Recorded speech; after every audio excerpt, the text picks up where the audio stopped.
नमस्कार, ABP news पर आप सभी दर्शकों का बहुत बहुत स्वागत है। आपके साथ मैं हूं चित्रा त्रिपाठी।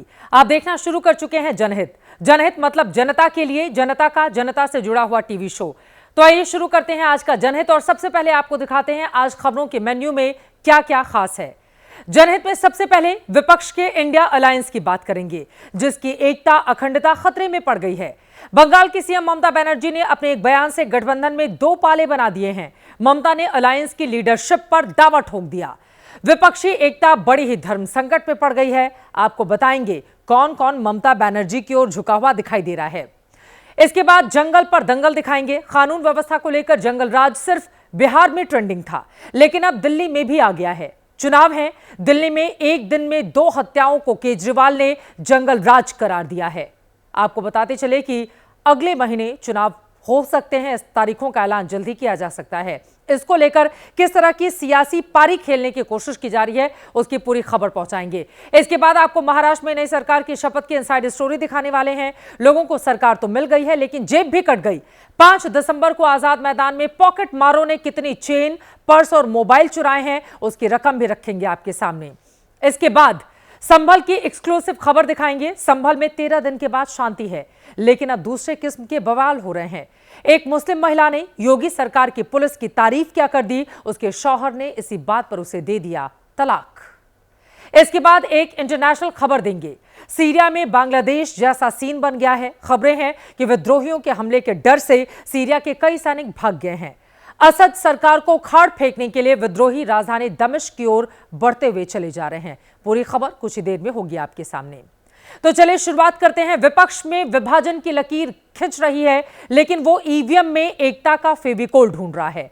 आपको महाराष्ट्र लेकर चलते हैं, जहां पर ईवीएम पॉलिटिक्स को आगे बढ़ाते हुए महाअघाड़ी के विधायकों ने आज शपथ का कर दिया बहिष्कार, लेकिन इसमें भी उसकी फूट खुलकर सामने आ गई।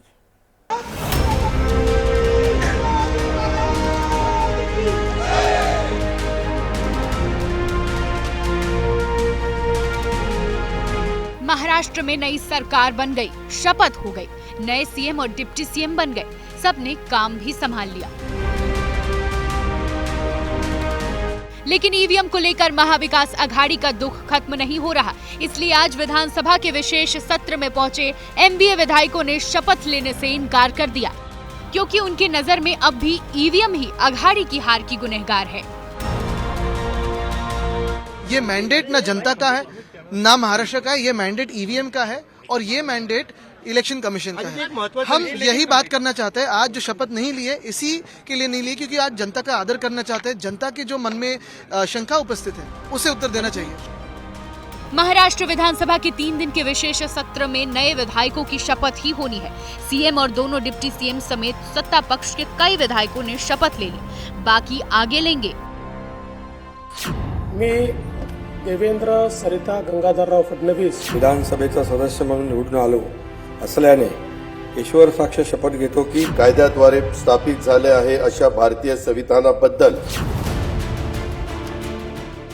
लेकिन इस शपथ बायकॉट के बीच महाअघाड़ी को एक झटका भी लगा। समाजवादी पार्टी के विधायक न सिर्फ शपथ में शामिल हुए, बल्कि ये भी कहा एमवीए से हमारा क्या लेना देना। जो अपोजिशन के लोग हैं, हमसे कोई बात नहीं हुई, इलेक्शन में कोई कोऑर्डिनेशन नहीं किया, टिकट बंटवारे में कोई बताया नहीं, तो फिर हमारा क्या लेना देना उनसे।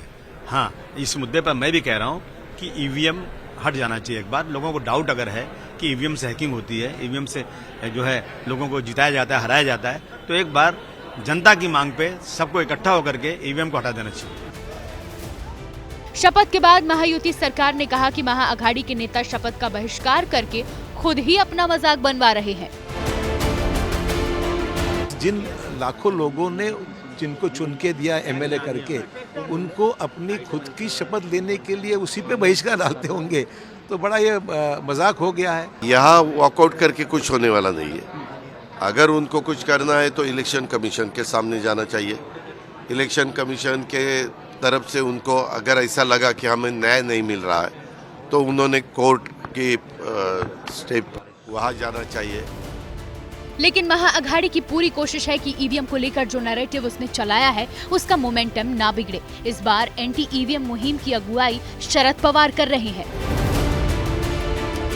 शरद पवार रविवार को सोलापुर के उस मारकरवाड़ी गांव जाने वाले हैं जहां वोटरों ने ईवीएम पर शक जताते हुए खुद ही बैलेट पेपर से रीवोटिंग करवाने का फैसला लिया था। मालसिरस विधानसभा का मारकरवाड़ी गांव शरद पवार का गढ़ कहलाता है। चुनाव में बीजेपी को एनसीपी शरद गुट के उम्मीदवार से ज्यादा वोट मिले थे। एनसीपी शरद के उत्तम राव जानकर को मारकरवाड़ी से 843 वोट मिले थे, जबकि बीजेपी के उम्मीदवार राम सातपुते को यहां से 1003 वोट मिले। गांव वालों का कहना था कि गांव में 2000 वोटर्स थे, 1900 ने वोट डाला था। उनका कहना है ये संभव नहीं कि बीजेपी उम्मीदवार को 1003 वोट मिले हों। लेकिन हम ये जनभावना की आवाज कर रहे हैं, जनभावना का आदर करना चाहिए। हमने ये कहा है, हम कोई हारे हुए लोगों से बात नहीं की थी, जीते हुए लोगों ने कहा कि मारकरवाड़ी के लोगों की बात सुननी चाहिए। महाअघाड़ी की कोशिश है कि मारकरवाड़ी गांव को वो सैंपल बनाकर जहां तक ले जाएगी उतना ही ईवीएम विरोधी माहौल बनेगा, जो सरकार की मुश्किलें बढ़ाएगा और उसे फायदा होगा।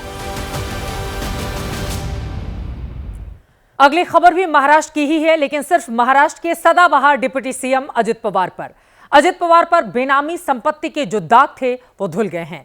विपक्ष ने कहा कि बीजेपी की वॉशिंग मशीन में ये तो होना ही था।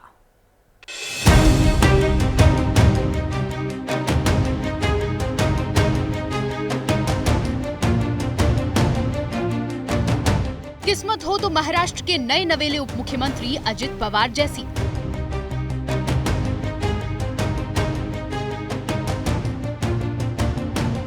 महाराष्ट्र के डिप्टी सीएम पद की शपथ लेने के 48 घंटे के अंदर ही अजित पवार के लिए एक और खुशखबरी आ गई। 1000 करोड़ की बेनामी संपत्ति के मामले में आयकर विभाग ने अजित पवार को बेदाग करार दिया। आयकर विभाग ट्रिब्यूनल को बीजेपी के साथ पावर में आ चुके पवार के खिलाफ सबूत ही नहीं मिले। साफ कह दिया, कुछ भी गैर कानूनी नहीं।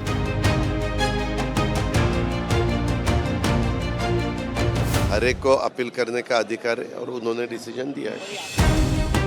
प्रिवेंशन ऑफ बेनामी प्रॉपर्टी ट्रांजैक्शन अपीलेंट ट्रिब्यूनल से जिस केस में अजित पवार को राहत मिली है वो 7 अक्टूबर 2021 का मामला है। कंपनियों पर आईटी रेड हुई थी।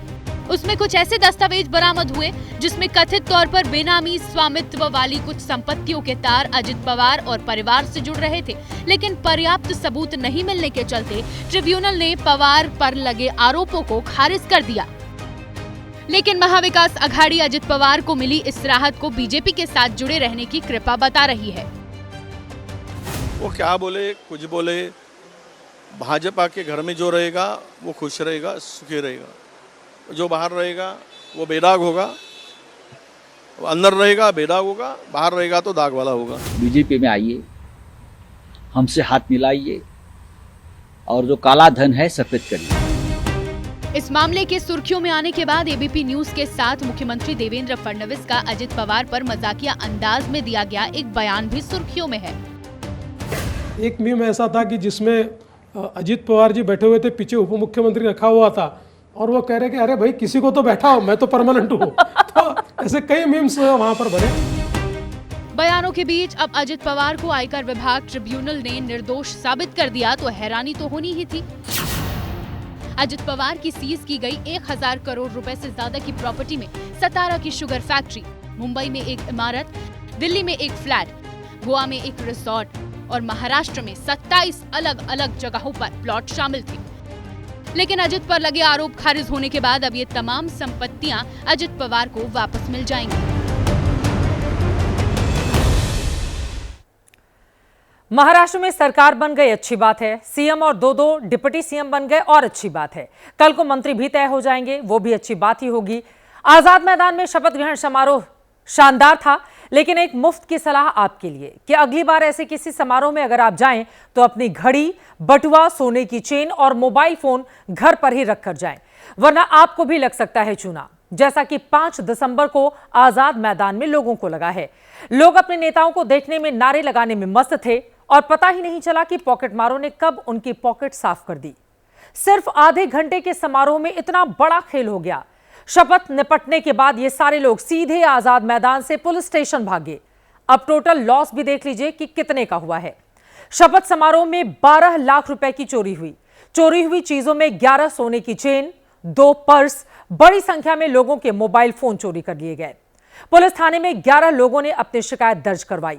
पॉकेटमारों ने ज्यादातर महिलाओं को टारगेट किया। ये पॉकेटमारी तब हुई जब ये वीआईपी समारोह था। देश के सारे टॉप लीडर वहां पर मौजूद थे और 4000 पुलिस वालों की सिक्योरिटी का पूरा तामझाम वहां पर किया गया था। आगे बढ़ते हुए बात अब इंडिया गठबंधन की, जिसकी एकता और अखंडता पर एक बड़ा संकट आ गया है। इंडिया शब्द पर बहुत ज्यादा चौंकने की जरूरत नहीं है, क्योंकि यहां इंडिया मतलब भारत नहीं बल्कि Indian National Developmental Inclusive Alliance ही है। बंगाल की सीएम ममता बनर्जी के एक दावे से इंडिया अलायंस में विभाजन के भारी लक्षण दिखाई दिए हैं। पूरा संकट क्या है, इस रिपोर्ट में समझें।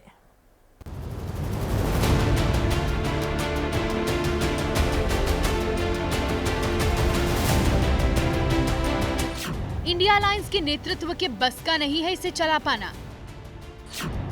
इंडिया अलायंस का नेता वो हो जो सबको साथ लेकर चले। मैंने इंडिया अलायंस बनाया है, मैं इसे चला भी सकती हूँ। मुझे मौका दें, इंडिया अलायंस को बंगाल से ही चला लूंगी। हरियाणा और महाराष्ट्र की करारी हार के बाद ईवीएम के नाम पर एकता बचा रहे विपक्ष के लिए ये शब्द भयानक विस्फोट से कम नहीं है। ममता ने राहुल गांधी या कांग्रेस का नाम नहीं लिया, लेकिन इन शब्दों से इंडिया अलायंस की पार्टियों का मन डगमगा दिया। उन्हें सोच में डाल दिया कि क्या वाकई राहुल गांधी को अघोषित नेता मानकर और कांग्रेस की पिछलग्गू बनकर वो बड़ी भारी भूल तो नहीं कर रही हैं। अब देखिए ममता के इन बयान ने कितना करंट पैदा किया और कहां-कहां तक इसकी तरंगे पहुंची। समाजवादी पार्टी के नेताओं ने ममता की लीडरशिप का तुरंत स्वागत किया। तरह सक्षम है और हमारे दल की और उनसे व्यक्तिगत सब तरह के रिश्ते अच्छे हैं। हम लोगों का 100% उनके पक्ष में, उनके समर्थन में। She is an internal part, absolute integral part of the India Alliance. She is one of the tall leaders of India. इधर अखिलेश की पार्टी खुलकर दीदी के साथ आई। उधर विपक्ष के चाणक्य शरद पवार और उनकी एनसीपी ने भी ममता के चमत्कारी नेतृत्व पर मुहर लगा दी। शरद पवार ने कहा, In a vibrant democracy, there's a very big role and responsibility for the opposition. So clearly, if she wishes to take more responsibility, we'd be overjoyed. साफ दिख रहा है कि इंडिया अलायंस के जो दल लोकसभा के नतीजों के बाद कांग्रेस को नहीं घेर पाए, वो हरियाणा और महाराष्ट्र के नतीजों के बाद खुलकर उसे चैलेंज दे रहे हैं। इसकी भूमिका 23 नवंबर को नतीजे आने के 3 दिन बाद ही बनने लगी थी, जब ममता के सांसद ने राहुल और प्रियंका की लीडरशिप को टारगेट करके ममता का नाम आगे बढ़ाया था। All the leaders of the India Alliance, that all you accept Mamata Banerjee as a leader. Congress को किनारे करके उसे चुनौती देने का ट्रेलर टीएमसी के सांसदों ने 2 दिसंबर को संसद में कांग्रेस की बैठक से दूर होकर भी दिया था। लेकिन कांग्रेस को उम्मीद नहीं थी कि ममता खुद इस तरह कप्तान बदलने और खुद कप्तानी करने का दावा ठोक देंगी। विपक्षी साथियों को ममतामयी होते देखकर अब कांग्रेस ने भी राहुल गांधी के लिए बैटिंग फील्डिंग शुरू कर दी है। राहुल गांधी के अलावा कोई देश के अंदर नेतृत्व करने की स्थिति में नहीं है। बिल्कुल गलतफहमी दूर करके रखें। हमारी चाहे कैसी भी स्थिति रही हो, चाहे यहाँ से लेकर और कन्याकुमारी तक राहुल गांधी मिलेगा। कोई हम पर बंदिश नहीं है और मैं समझता हूँ कि कोई भी इंडिया गठबंधन का फैसला या कोई निर्णय वो कंसेंसस से होता है, आपस में बैठकर हम लोग तय करते हैं। लेकिन ममता ने ऐसे वक्त कांग्रेस और राहुल गांधी के खिलाफ झंडा उठाया है जब हरियाणा के तजुर्बों के बाद आम आदमी पार्टी दिल्ली में कांग्रेस का हाथ झटक चुकी है और महाराष्ट्र में उद्धव की शिवसेना के अंदर भी कांग्रेस का साथ निभाने पर पछतावे की आवाजें आ रही हैं। हालांकि आज उद्धव सेना बैलेंस बनाकर बोली, हम सब चाहते हैं कि ममता जी इंडिया ब्लॉक की प्रमुख घटक रहे, हमारे साथ रहे। इंडिया अलायंस में कांग्रेस से विद्रोह के पीछे लोकसभा चुनाव के बाद 4 राज्यों के नतीजों का भी रोल है। 2 राज्य बीजेपी ने जीते और जो 2 राज्य विपक्ष ने जीते उसमें झारखंड और जम्मू कश्मीर में कांग्रेस का बड़ा रोल नहीं दिखा। विपक्ष की इस टूट फूट पर बीजेपी और एनडीए ने क्या कहा सुनाएंगे, लेकिन उससे पहले अलायंस में फूट का एक और नमूना देखिए। ममता बनर्जी ने दावा किया है कि विपक्ष का इंडिया अलायंस उन्होंने बनाया था। नीतीश कुमार ने भी ये दावा किया था, जो खुद चुनाव से पहले अलायंस छोड़ गए थे। अब आरजेडी ने दावा किया है कि इंडिया अलायंस असल में लालू यादव ने बनाया था। गठबंधन में गांठ का ये नया उदाहरण है, जिसमें अब ये भी झगड़ा है कि अलायंस किसने बनाया। गैर भाजपा विपक्षी दलों की एकजुटता के सबसे बड़े आर्किटेक्ट आदरणीय लालू प्रसाद जी माने जाते हैं और पहली बैठक इंडिया ब्लॉक गठबंधन की यही बिहार में हुई थी। कांग्रेस, समाजवादी पार्टी और टीएमसी संसद में विपक्ष की लीडिंग पार्टियां हैं। राहुल पहले ही संसद से अखिलेश की सीट दूर कर चुके हैं। अगर ये सीट और दूर गई तो मुमकिन है कि आने वाले दिनों में विपक्ष ही विपक्ष की आवाज काटे। अदानी मामले पर अखिलेश ये ट्रेलर दे चुके हैं। इंडिया गठबंधन तार हो चुका है। नीतीश कुमार जी और जनता दल को समय रहते इसका एहसास हो गया था। ये कांग्रेस पार्टी परजीवी पार्टी है, परजीवी पार्टी। परजीवी पार्टी मतलब आपको मालूम है, जानते हैं परजीवी?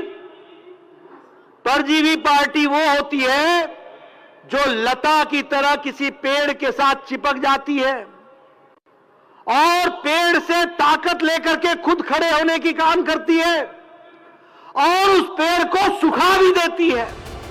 और सबसे आखिर में अनुमान ये भी है कि ममता बनर्जी ऐसे किसी छतरी के नीचे नहीं दिखना चाहती जो कांग्रेस ने पकड़ रखी हो। इसलिए इस रणनीति के साथ आगे बढ़ी हैं कि या तो खुद खेल तय करेंगी या मैदान से एग्जिट करना पड़ा तो कांग्रेस का खेल बिगाड़ कर करेंगी। और अब बात चुनावी जंगल राज की। ये शब्द बिहार से होता हुआ आज दिल्ली आ गया। दिल्ली में 2 हत्याओं के बाद अरविंद केजरीवाल ने केंद्र और पुलिस पर निशाना साधते हुए दिल्ली में जंगल राज करार दिया। लेकिन कांग्रेस ने आज बीजेपी की नहीं बल्कि केजरीवाल की जमकर खबर ली।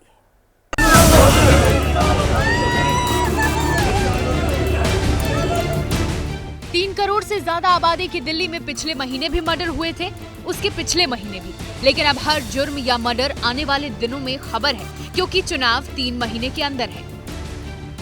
बीते 1 हफ्ते में दिल्ली में 9 लोगों की हत्या हो चुकी है। इनमें 5 मामले ऐसे हैं जहां दिन दहाड़े सड़क किनारे गोली मारकर या फिर चाकू से गोदकर जान ली गई है। आज ही 2 मर्डर हुए हैं। दिल्ली के गोविंदपुरी में एक लड़के की चाकू मारकर हत्या कर दी गई। शाहदरा में बर्तन व्यापारी को रेड लाइट पर 2 लोगों ने गोली मार दी। बर्तन व्यापारी सुनील जैन की हत्या टारगेट किलिंग थी। मॉर्निंग वॉक पर हमलावरों ने रुककर नाम पूछा, फिर गोलियां चला दी। कि पहले एक बंदा आया, उसने नाम पूछा कुछ और पहले गोलियां मारी, फिर दूसरा बंदा आया जो उसके साथ था, फिर उसने बाची गोलियां मारी। दिल्ली पुलिस केंद्र सरकार के अधीन काम करती है, इसलिए लॉ एंड ऑर्डर हमेशा से राज्य के लिए केंद्र पर हमले का मुद्दा रहा है। व्यापारी की हत्या की खबर आते ही अरविंद केजरीवाल ने एक्स पर पोस्ट की और दिल्ली में जंगल राज बता दिया। लिखा, अमित शाह जी ने दिल्ली को बर्बाद कर दिया, दिल्ली को जंगल राज बना दिया, चारों तरफ लोग दहशत की जिंदगी जी रहे हैं। इसके बाद केजरीवाल ने कैमरे पर आकर चुनावी इशारा दिया। कहा, इस जंगल राज के खिलाफ दिल्ली को एक होना होगा। पूरे दिल्ली के अंदर बुरी तरह से अफरा तफरी का माहौल है और इतना बेखौफ कैसे घूम रहे हैं अपराधी। तो मैं अमित शाह जी से ये जानना चाहता हूँ कि वो आखिर कर क्या रहे हैं, क्योंकि दिल्ली की कानून व्यवस्था सीधे सीधे अमित शाह जी के अंडर में आती है, तो उनको कुछ तो करना पड़ेगा। पूरी दिल्ली वो अपना चुनाव कराने में व्यस्त हैं आम बीजेपी को, और दिल्ली तो बिल्कुल राम भरोसे छोड़ दिए उन्होंने। आम आदमी पार्टी के नेता इसके बाद दोनों पीड़ित परिवारों के घर भी मिलने पहुंचे। दिल्ली की सीएम आतिशी एम्स पहुंची। भारतीय जनता पार्टी शासित केंद्र सरकार को मैं कहना चाहूँगी, आपके पास एक काम है, दिल्ली के लोगों को सुरक्षा देना, दिल्ली के लोगों को सेफ करना। आप अपना काम ठीक तरह से कीजिए। आम आदमी पार्टी के आरोपों पर बीजेपी ने भी जवाब दिया। बीजेपी ने दिल्ली से एक बॉर्डर क्रॉस कर आम आदमी पार्टी की सरकार वाले पंजाब की कानून व्यवस्था का मुद्दा उठाया। इस हालात बना दिया, जहाँ जहाँ आम आदमी पार्टी की सरकार है वहाँ वहाँ दंगई पहुँच गए हैं, क्रिमिनल पहुँच गए हैं, गैंगस्टर पहुँच गए हैं। यहाँ तक कि पंजाब के उप मुख्यमंत्री रहे साहब का, उनके ऊपर गोली चला दी जाती है। रोज़ पंजाब के अंदर लोग मारे जा रहे हैं। ये जेलें इन्होंने क्रिमिनल का अड्डा बना दिया। अरविंद केजरीवाल जी, मैं फिर आपसे कहता हूँ, छोड़ दीजिए तिहाड़ जेल, छोड़ दीजिए दिल्ली अगर आपसे नहीं संभलती। दिल्ली की कानून व्यवस्था पर कांग्रेस को भी एक लाइन लेनी थी। ऐसे में उसने हमले के लिए बीजेपी की बजाय आम आदमी पार्टी को पहले चुना। उसे सीसीटीवी वाले दावों पर घेरा। आपने तो बल्कि शीला जी के समय में कहा था कि मैं शीला जी जैसा कमजोर मुख्यमंत्री नहीं हूं, मैं यहाँ के लॉ एंड ऑर्डर को ठीक कर दूंगा। तो आपके उस वायदे का क्या हुआ? आपने पता नहीं हजारों करोड़ों खर्च करके सीसीटीवी लगाया पूरी दिल्ली में, लेकिन मुझे एक केस बता दें जिसमें कोई क्राइम जो है इनके किसी सीसीटीवी कैमरा ने पकड़ा। कुछ मामलों में पुलिस को कामयाबी मिली, लेकिन कई केस अभी भी अनसुलझे हैं। समय रहते अगर आरोपियों को नहीं पकड़ा गया तो पुलिस की नाकामी के नाम पर भी बयानबाजी होनी तय है। अब आपको लेकर चलते हैं संभल। संभल में शांति है, फिर भी ये खबर संगीन है। खबर है कि एक महिला को उसके शौहर ने सिर्फ इसलिए 3 तलाक दे दिया क्योंकि उसने 24 नवंबर की हिंसा को काबू करने के लिए योगी सरकार के संभल पुलिस की तारीफ कर दी थी।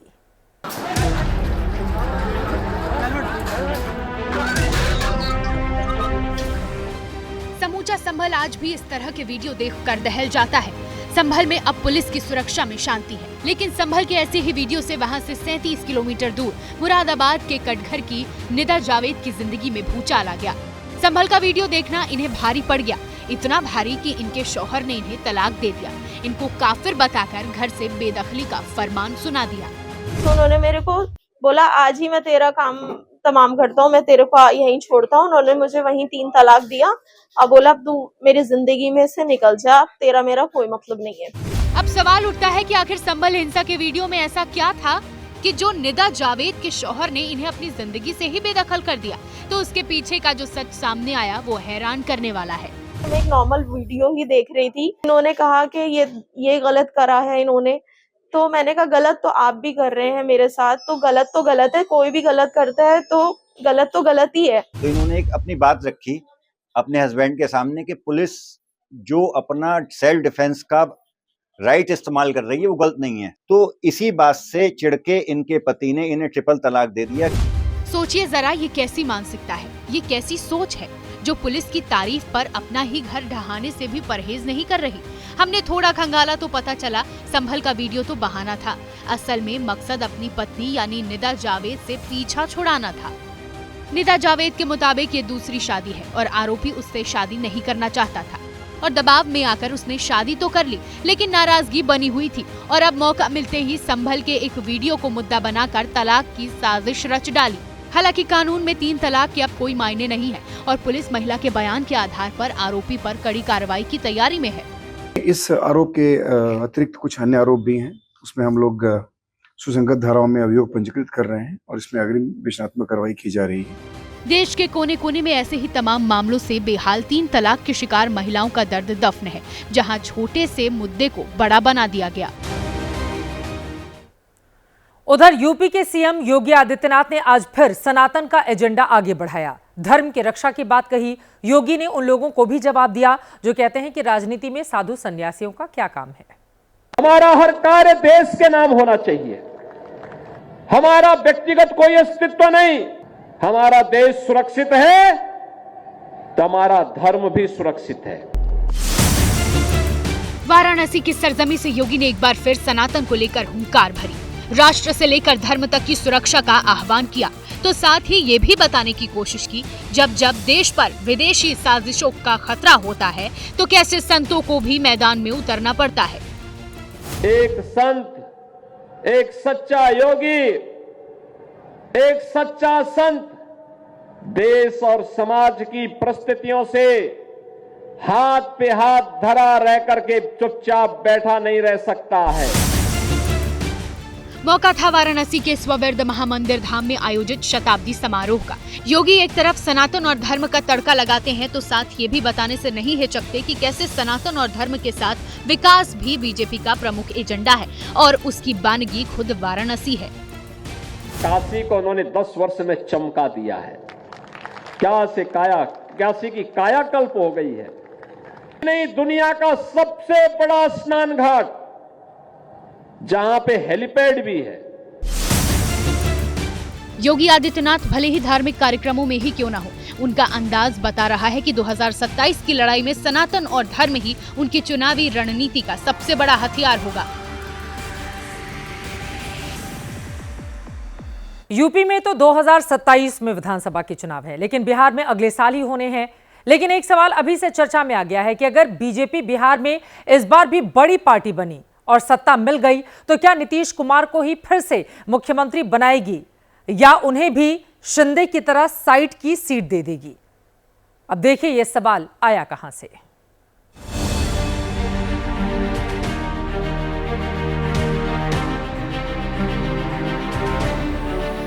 राजनीति संभावनाओं के साथ अटकलों, आशंकाओं और अनिश्चितताओं का भी नाम है।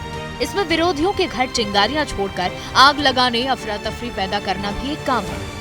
महाराष्ट्र में जैसे भी कंडीशन में एकनाथ शिंदे को सीएम से डिप्टी सीएम बनना पड़ा, बिहार में आरजेडी ने नीतीश को डराना शुरू कर दिया है कि बीजेपी 2025 में उनका भी तो ये हाल नहीं करेगी।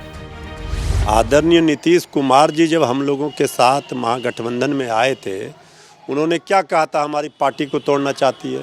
भाई शिंदे के साथ क्या किया, ये खेल तो बीजेपी करती रही है और अभी से ही लगी हुई है।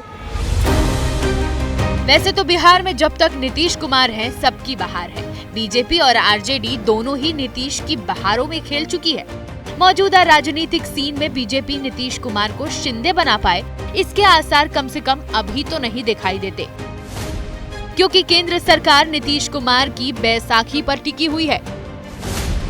क्योंकि नीतीश कुमार के 12 सांसद 2029 तक रहने वाले हैं, क्योंकि नीतीश के समर्थन बिना केंद्र के कई काम फंस जाएंगे। नरेंद्र मोदी की एनडीए सरकार में जेडीयू दूसरा बड़ा सहयोगी दल है।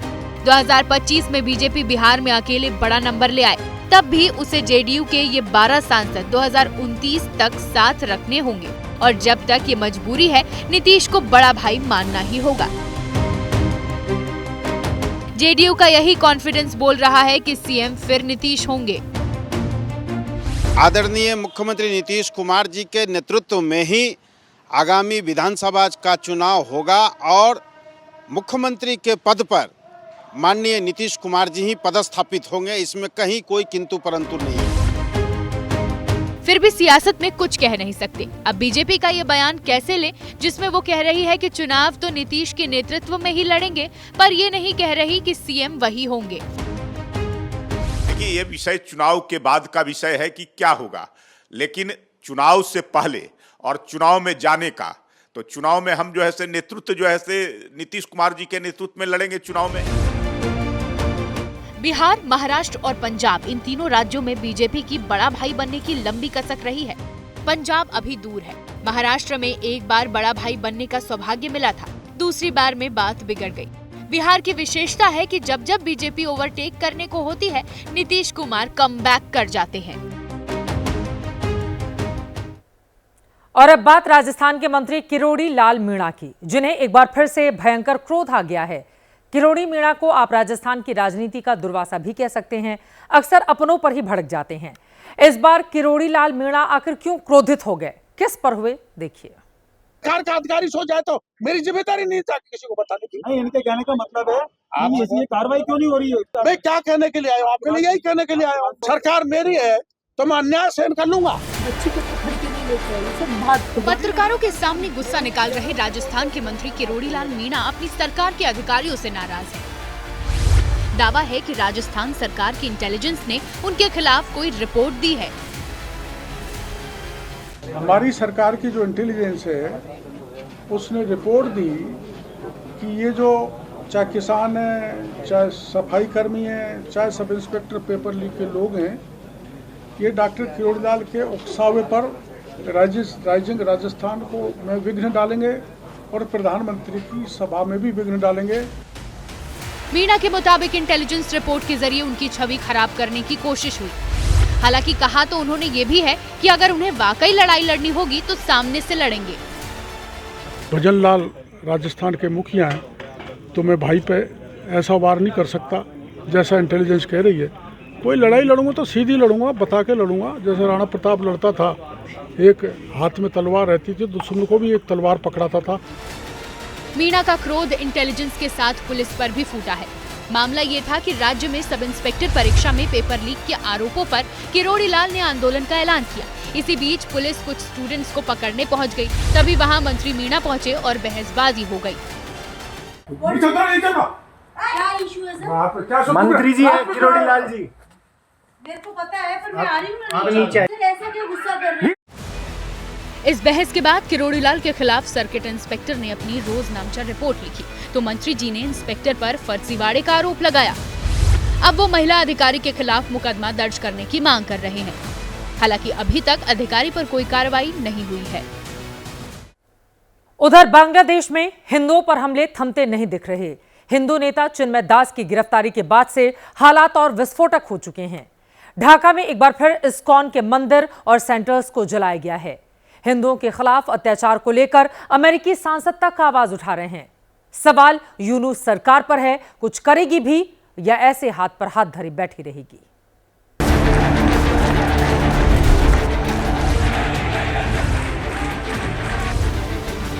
बांग्लादेश में हिंदुओं की हालत क्या है, वो किन मुश्किलों का सामना कर रहे हैं, किस तरह बार बार इस्कॉन को टारगेट किया जा रहा है, ये मंजर उसकी हकीकत बयां करता है। अभी चिन्मय दास की गिरफ्तारी का मामला थमा नहीं कि कट्टरपंथियों ने ढाका में इस्कॉन सेंटर के साथ साथ एक और मंदिर को तहस नहस कर दिया। वहां मौजूद भगवान की प्रतिमा को खंडित किया, पेट्रोल बम से महाभागी श्री लक्ष्मी नारायण मंदिर में आग लगाई और फरार हो गए। ये हमारा पैतृक मंदिर है। हमलावर पीछे से आए थे, उन्होंने प्रतिमाओं पर पेट्रोल छिड़का, काफी नुकसान पहुंचा है, सब कुछ जल गया। हमलावरों की साजिश बड़ी थी। हम जब लौटे तो देखा कि पूरा मंदिर जल चुका था। हमारी आवाज सुनकर हमलावर भाग खड़े हुए। बांग्लादेश में यूनुस सरकार की सरपरस्ती में एक ऐसा इकोसिस्टम तैयार हुआ है जो अब हिंदुओं को, हिंदू मंदिर को चुन चुन कर निशाना बना रहा है। हिंदुओं पर अत्याचार का सिलसिला अब भी जारी है। खमरगाछी में चिन्मय दास के सहयोगी की मां की हत्या कर दी गई। राजशाही इलाके में एक हिंदू महिला की जमीन जबरदस्ती अधिग्रहित कर ली गई। चरमपंथियों ने चट्टग्राम यूनि के वाइस चांसलर के खिलाफ मोर्चा खोल दिया, जिसके बाद अनुपम सेन को इस्तीफा देने के लिए मजबूर होना पड़ा।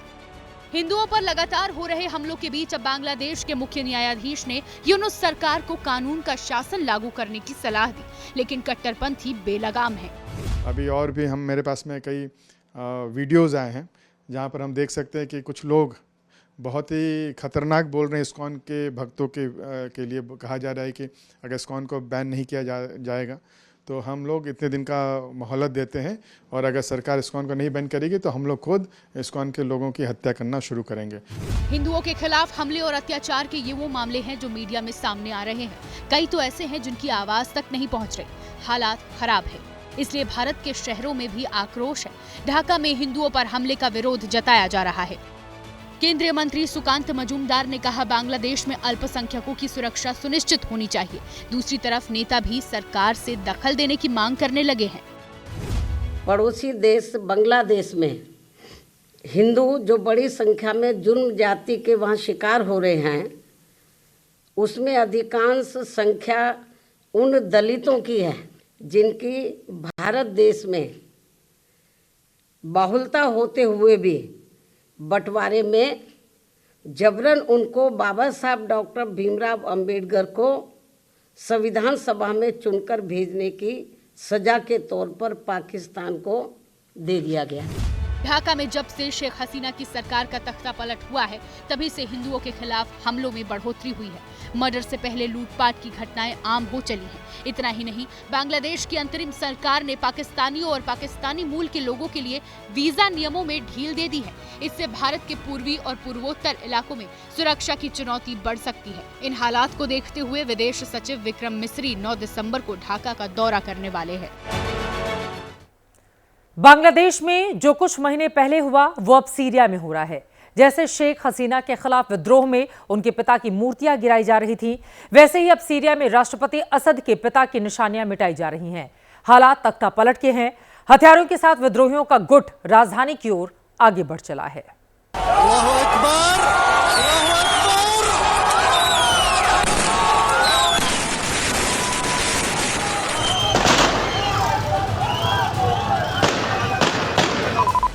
सीरिया में सत्ता के समीकरण में बदलाव का सबसे नया सबूत तस्वीरों की शक्ल में सामने आ चुका है। 2 दिन पहले हामा शहर में विद्रोहियों के गुट ने राष्ट्रपति असद के पिता की मूर्ति को गिराकर अपनी जीत का, हामा पर कब्जे का कुछ इस तरह जश्न मनाया।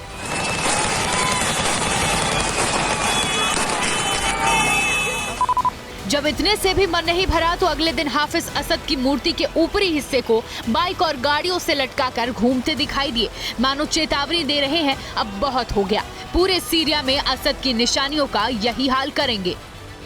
दुनिया जिस वक्त इजराइल और ईरान के टकराव को लेकर बेचैन थी, उसी वक्त सीरिया में विद्रोहियों ने एक बार फिर बशर अल असद सरकार के खिलाफ नए सिरे से हमला शुरू कर दिया। हमले इतने तेज थे कि हफ्ते भर के अंदर अलेप्पो, हामा समेत 4 बड़े शहरों से बशर अल असद की सेना को खदेड़ दिया और अपना कब्जा जमा लिया। हामा में तो शिया समर्थित लोग ही विद्रोहियों का स्वागत करते नजर आए। हामा के एयरबेस पर नियंत्रण के वीडियो तक जारी कर दिए गए, जिसमें सीरियाई सेना के फाइटर प्लेन दिखाई दे रहे थे। हालांकि जब तक सीरियाई सेना की तरफ से जवाबी कार्रवाई की तैयारी होती, असद को एक और झटका लगा।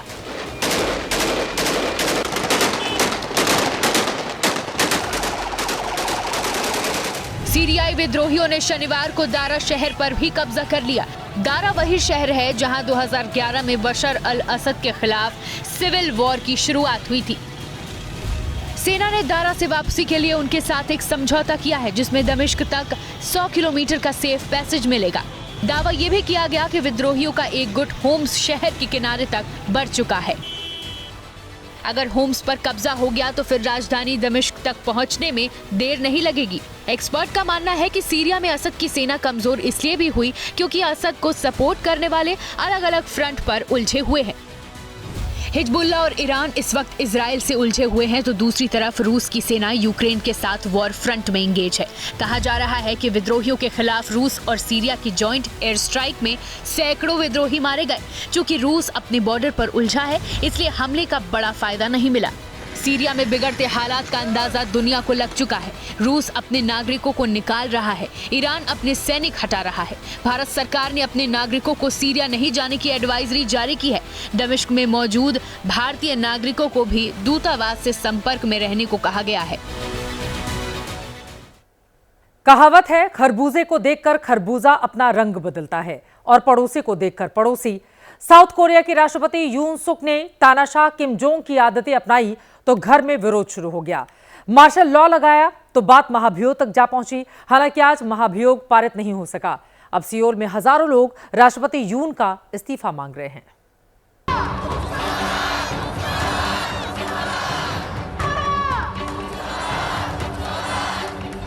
साउथ कोरिया की राजधानी सियोल में हजारों लोग सड़कों पर उतरे।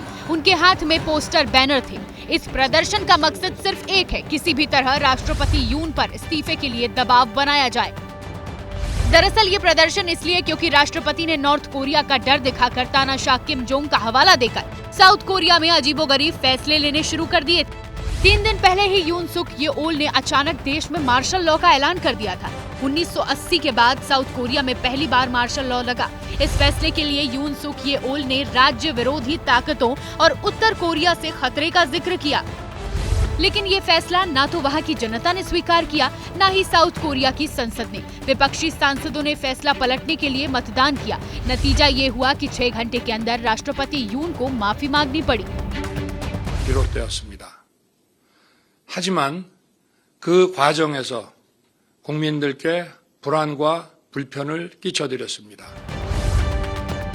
हालांकि कई लोग मानते हैं कि मार्शल लॉ लगाने के पीछे असली मंशा राष्ट्रपति यून और उनकी पत्नी के करप्शन के मामले को दबाना था।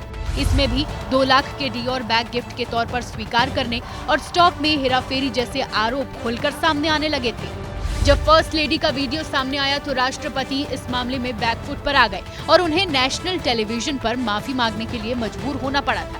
इस सब के बीच यून सुक की अप्रूवल रेटिंग भी लगातार गिर रही थी। इन्हीं सब वजहों को लेकर यून के खिलाफ अब पब्लिक का गुस्सा भड़क उठा और सियोल में अराजकता की तस्वीरें नजर आने लगी। देश की खबरों की ओर वापस लौटेंगे। एक बार फिर से लेकर चलते हैं उत्तर प्रदेश, जहां पर पाकिस्तानियों के नाम की एक निशानी थी, यूं कहें कि एक जड़ थी, लेकिन अब वो उखाड़ दी गई है। मुजफ्फरनगर में पाकिस्तान के पहले प्रधानमंत्री लियाकत अली खान के खानदान की एक प्रॉपर्टी शत्रु संपत्ति घोषित कर दी गई है। इसे खाली कराने की तैयारी है, लेकिन विवाद यह है कि वहां पर मस्जिद होने का अब दावा हो रहा है।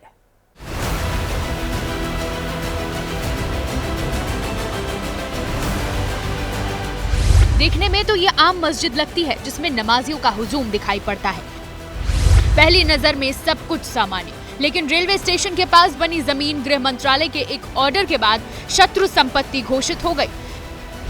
शत्रु संपत्ति यानी दुश्मन मुल्क के रहने वाले शख्स की प्रॉपर्टी, और संपत्ति भी किसी और की नहीं बल्कि पाकिस्तान के पहले वजीर आजम रहे लियाकत अली खान के परिवार की। एक प्रार्थना पत्र के माध्यम से इसमें जांच कराई गई। जांच कराने के उपरांत जो है शत्रु संपत्ति कार्यालय, जो कि दिल्ली में है, शत्रु संपत्ति अभिकरण, उनको अपनी रिपोर्ट भेजी गई। अभिकरण के द्वारा दोनों पक्षों की सुनवाई के उपरांत ये ऑर्डर पारित किया गया है कि ये शत्रु संपत्ति घोषित की जाती है। सवाल है कि आखिर संपत्ति का पता कैसे चला। लंबे वक्त से यहाँ मस्जिद और दुकानें चल रही थी, तो इसका पाकिस्तान के पहले प्रधानमंत्री लियाकत अली खान के खानदान से कनेक्शन कैसे निकला? शत्रु संपत्ति कैसे घोषित की गई? ये समझने के लिए संजय अरोड़ा को सुनिए। अरोड़ा राष्ट्रीय हिंदू शक्ति संगठन के संयोजक हैं। इन्होंने ही संपत्ति पर कब्जे की शिकायत की थी। ये लियाकत अली खान, रुस्तम अली खान की संपत्ति है। ये लियाकत अली खान के जो है पिताजी हैं, जो पाकिस्तान के पूर्व प्रधानमंत्री रहे हैं लियाकत अली खान, उनके फादर थे ये रुस्तम अली खान। तो ये इनकी पहले भी सारी संपत्ति जो है, मतलब ये इसकी जांच हुई और ये जो है शत्रु संपत्ति है, परंतु ये कुछ जिहादियों द्वारा कब्जा करके रखी गई थी। यहीं से आगे की कार्रवाई शुरू हुई। जिला प्रशासन को शत्रु संपत्ति चिन्हित करने की शिकायत दी गई, जिसके बाद जांच के लिए कमेटी बनी। टीम ने रिपोर्ट दिल्ली भेजी और फिर भारत सरकार ने एक सर्वे टीम भेजी। दोनों पक्षों से बात की गई, सारे दस्तावेज खंगाले गए। सब कुछ स्टडी करने के बाद 5 दिसंबर को इस जमीन को शत्रु संपत्ति घोषित कर दिया गया। हालांकि जिसकी दुकान है, उनका दावा है कि ये वक्फ की प्रॉपर्टी है। किराया वक्फ बोर्ड के मुतव्वली को जमा किया जा रहा है। शत्रु संपत्ति बिल्कुल भी नहीं है, ये रुस्तम अली खान ने वक्फ की थी, उनकी यही वफात हुई है और इस तरह का कोई मामला इसमें नहीं है। इसमें लियाकत अली खान की वजह से समझा जा रहा है कि ये लियाकत अली खान की जमीन थी। जी हमारे पास जितने दलाइल या जितनी चीजें हो सकती, जितना एविडेंस हो सकते हैं, वो सब हमने पेश किए हैं। हालांकि अब मस्जिद को लेकर सरकार का फैसला आ चुका है। जमीन खाली करने का नोटिस देने की तैयारी है, लेकिन बात इतनी ही नहीं है। इस फैसले के बाद शहर की कई और संपत्तियां भी जद में आ सकती हैं, क्योंकि लियाकत अली खान के परिवार के नाम पर 500 बीघा जमीन बताई जा रही है। और अब जनहित में आपके काम की खबर। हवाई जहाज से यात्रा करने वाले लोगों के लिए खुशखबरी है। अब एयरलाइंस आखिरी समय में अपना किराया नहीं बदल पाएंगी। आप आखिरी वक्त में भी फ्लाइट बुक करते हैं तो आपको ज्यादा किराया देने की जरूरत नहीं होगी। अगर किसी को इमरजेंसी में कोई फ्लाइट लेनी होती है, तब उन्हें कभी कभी एयरलाइंस के अनाप शनाप किराए देने पड़ते हैं। सरकार इस पर लगाम लगाने जा रही है।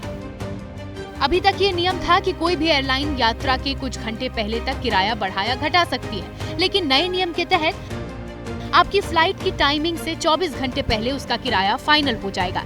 ऐसे में आप फ्लाइट से कुछ घंटे पहले टिकट बुक करते हैं तो वही दाम रहेगा जो 24 घंटे पहले था। एयरलाइंस अपने किराए को अपने मुनाफे घाटे को ध्यान में रखते हुए खुद डिसाइड करते हैं। किसी रूट पर अगर यात्री कम हो और प्लेन का खर्चा ज्यादा हो तो वो दाम बढ़ा देते हैं। सरकार ने भी उन्हें एक हद तक इसकी छूट दी है। हालांकि ये जरूर ध्यान रखा जाता है कि टिकट के दाम इतने भी ज्यादा ना हो जाएं कि मिडिल क्लास व्यक्ति उसमें चढ़ने से कतराए। राज्यसभा में civil aviation minister Ram Mohan Naidu ने बताया कि 2023 की तुलना में 2024 में हवाई यात्रा सस्ती हुई है। त्योहारों के सीजन में भी हवाई टिकट के दाम कम हुए हैं। भारत में डोमेस्टिक एयर ट्रैफिक हर साल बढ़ता जा रहा है। नवंबर में पहली बार एक दिन में 5 लाख से ज्यादा पैसेंजर्स ने हवाई जहाज में सफर किया था।